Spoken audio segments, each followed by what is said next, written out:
What's going on, all you ugly motherfuckers? I'm just kidding, I love you. We're going to be doing top 5 hunters in ranked Joust, and the video is going to be different from my last video, and we're just going to do it on the game. It'll be a lot more simpler, and it'll just be a lot more clear. So, let's just go ahead and start off with our number 5 spot. Chiron. Chiron's amazing. His 1 is a lot of damage, free cleanse, 2, slow, with a kill secure. His dash is amazing. Probably one of the best dashes in the game because it has bonus power and knockback. His ult is also good, especially if you die and get a kill, you get rezzed. I mean, what else can you ask for? A solid number 5 spot from Big Chiron. Number 4, Medusa. Yeah, Medusa. One of the best team fight ults in the entire game to this day. Has always been good, always will be good, always will be a top 5 hunter. Just a ridiculous god just because of her ult. Her Viper shots make her very viable. They just do a shitload of damage. Her dash makes her viable into healing comps. And her acid spray is just good for clear. I mean, what else can you want? What else can you want in a god like this? Solid number 4 spot pick. Number 3, AMC. So, what he lacks is a dash. Obviously, we all know this. Big burden in AMC's big ass behind. You get it? Behind. I'm funny. But regardless, his move speed and attack speed make up for not having a dash. And free healing. He's very tanky if you just build warriors on him. And if you can get like Sledge and Blackthorn, make him a lot more tanky than he really needs to be, if I'm gonna be honest. His honey is really annoying, especially for, you know, a lot of anti-heal. His 2 does a lot of damage. Also procs your passive for bees. Bees do a shitload of damage for no reason. And his stinger is practically on a 15-second cooldown, I believe. As long as you're not ulting in their tower and you get your stinger back, I mean, it's pretty free. It's pretty free, and he does a shitload of damage and cripples. I mean, he's honestly one of the best in the game. And if you really want a very good hunter that's good at sustain, good at poke, and good at just being relatively safe with high damage, pick AMC. As long as you get Warrior's Blessing on him, I think you'll be doing fine in your early game. And for the number 2 spot here, number 2, in my opinion, is going to be Cupid. A lot of people would probably rank this god as the best hunter in the game, but there's a few reasons why I don't think he is, and we'll get into that in 1 second here. I just had to clear my throat, I'm sorry. So his Heart Bomb, obviously really good. Big AoE stun, big damage if you get hit. 2, especially with full passive, amazing healing. I actually level this 2nd, but I know people that level it 3rd because they rather the attack speed from the dash. And this is where I think the god falls short of not being in the top spot. I don't think his dash is good. His dash is good in the sense that it gives you move speed and attack speed percentages, but the dash is slow, it's short, it gets caught in like various ults, like Chalk ult, for example. And I just don't think the dash is good, and his ult can just be countered by sprint. It can just be countered by a relic, which you're probably going to be picking up sprint anyways as a 2nd relic, so you might as well just get it first against Cupid.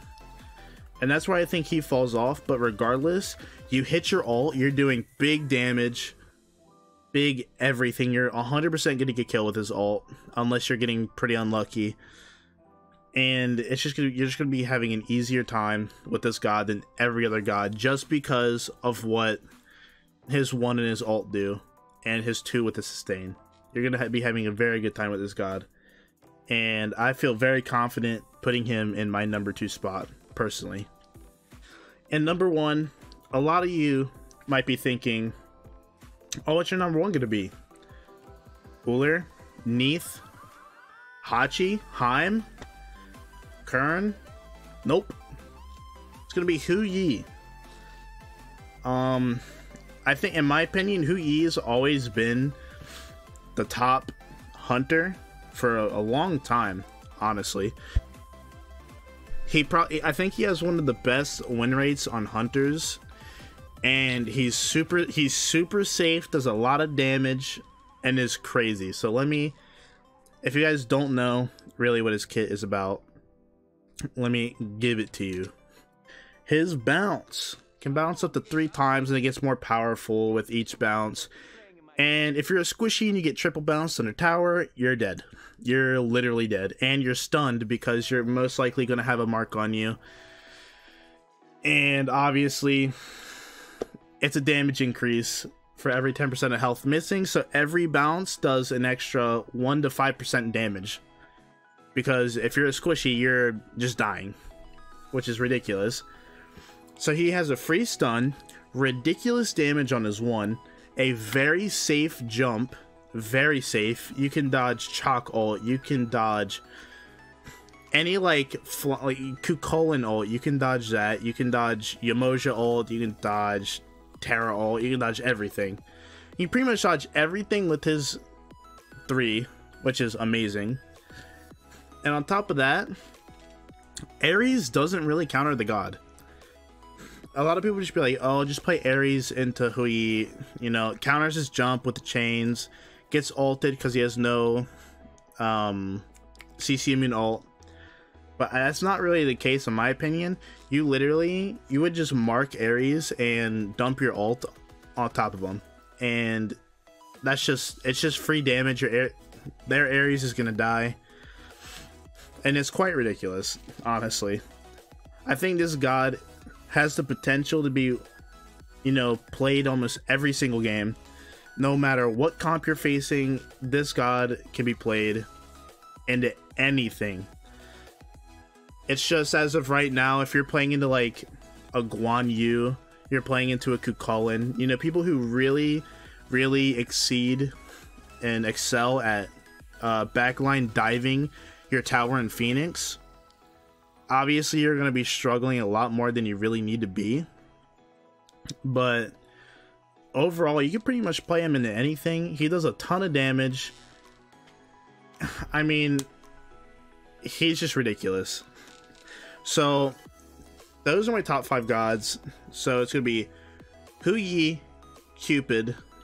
Let me go back here so I can remember. Hu Yi, Cupid, AMC, Dusa, Chiron. Those are my top 5 from top to bottom. And I'm going to go ahead and show you guys a basic build that you can build on pretty much all these hunters and be successful with, relatively. So if you're going a hunter, your starter item is always going to be Attacker's Blessing.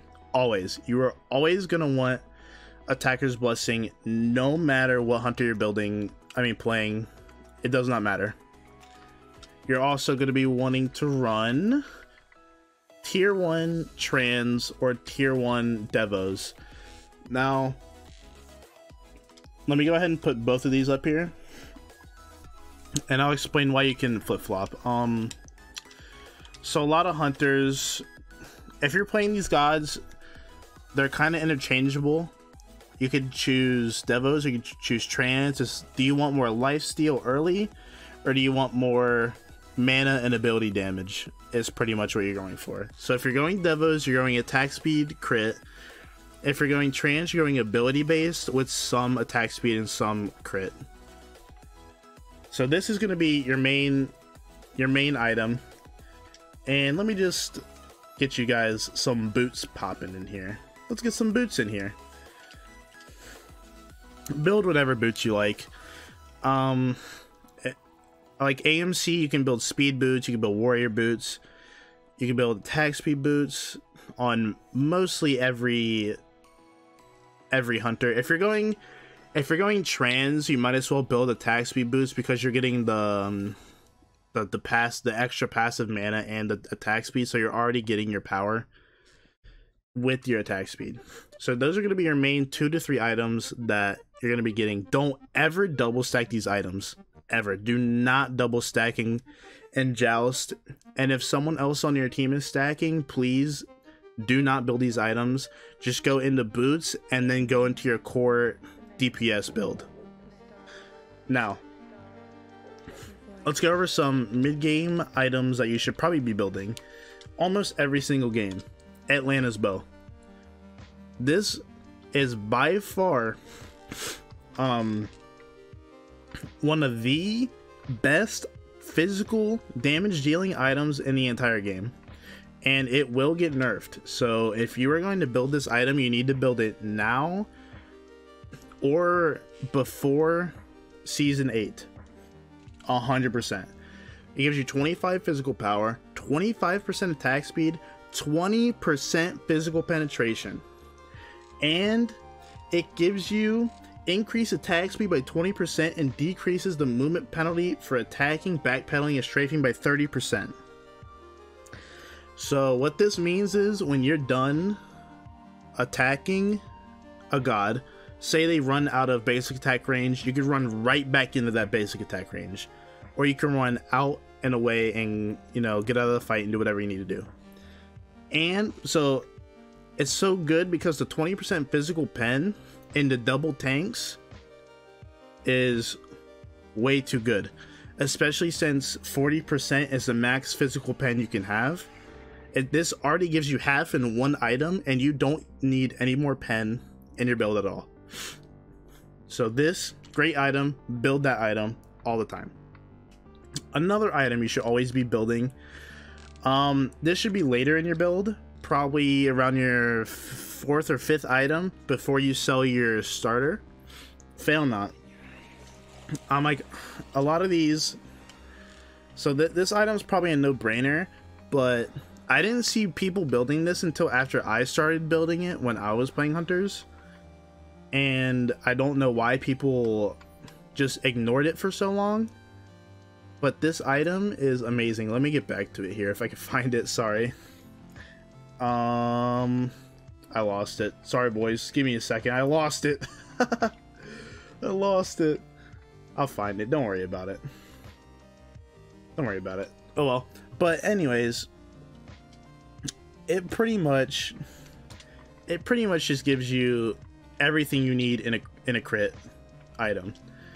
It gives you power, 20% crit chance, which is ridiculous because I think that's about the same as Deathbringer. Yeah, that's 5% less than Deathbringer, 10% less than Rage, but you're never building. You don't ever build Rage. Always build Fail Not. It gives you 20% cooldown. So if you are building Transcendence, you're already sitting at, when you have Trans stacked in this, you're sitting at 30% cooldown. And you also get 10% pen, and if you're building it with an Atlanta's Bow, you're already sitting at 30% physical pen. So with just Trans and Fail Not with Atlanta's Bow, you're already sitting at 30% cooldown and 30% physical pen in your build. This is why these items are so crucial for your build. Now, these are going to be your main items, your main core items. You need to build Atlanta's Bow before Fail Not. You can build anti-heal after boots, so let me throw in a Brawlers here, and let me throw in a excuse me, let me throw in a Toxic Blade. So these are your situational items and the healers, which you will almost definitely be building. I can guarantee it. Almost every team you are going to run against has a heal. Sorry, has a heal. Like Guan Yu, Serb, you know, just anybody with general heals or anything like that. So you're going to want Trans or Devos, Boots, Atlanta's Bow, Fail Not, and then obviously your flat pen with Toxic Blade and Brawlers with the anti-heal. Other than that, I mean, if you're looking for more damage in your build, which I highly doubt it, if you are not building Devos, build Aussie. And if you did build Devos and you're really just looking for more damage, probably just build another crit item. And let me get one more offensive item here. And this. So these are the main items you're going to be wanting to build as your main build. So here's what I would normally build. I'm going to go ahead and mark it really quick. So this is my main build. This is what I would do if I was playing. So this last item, as you can see, is my situational item slot. What do you need? What do you need in your build? Do you need anti-heal? If you need anti-heal, get Brawlers or Toxic Blade, depending if you want more attack speed or do you want more flat pen and ability damage. Are they building HP? Do you go Quins? Do you want more attack speed and AoE damage? Go Oboe. Or you could obviously go your classic mantle, which is what I would usually do. So that would put you up to your 40% CDR, and you're looking pretty with this build. As you can see on the right hand side here, 30% physical pen, 15 flat pen, 20 lifesteal, almost a 2 attack speed. You're sitting at a lot of power for some reason. A little over 100 of each protections, 2k HP, and 30% cooldown. So this is what I recommend you build as a hunter in patch 7.11 right now. And it won't change for the next patch that's coming soon with the new hunter. This build will not change. Always build these items. They are outlandishly good. If you choose to build any item, build Atlanta's Bow and Fail Not. Always build Atlanta's Bow and Fail Not. And that's gonna do it. That is gonna do it. That's my personal take on the top 5 hunters in Joust right now, and you know, an example build / discussion right there at the end there.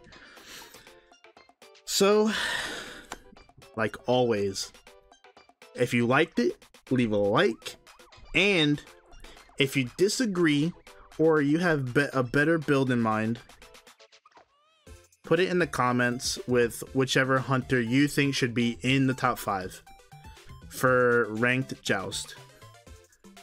So, do you think Heimdall should be top 5 instead of Chiron? Do you think Anhur should be top 5 instead of AMC?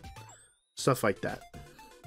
And I'll see you guys in the next one. And the next video should be Assassins, because I play Assassins too. So look out for that within the next few days. And if videos decide to slow down, it's because on Friday I go back to work, because I have paid time off for COVID. So everybody, if my videos slow down and everything, don't worry about it. I'll get my uploads up. And everybody, please stay safe, because no one wants COVID. And I'll see you guys in the next one. I hope soon. I hope. Grinding COD, I hope. I don't know how to end, so I'm just gonna end it. Bye bye.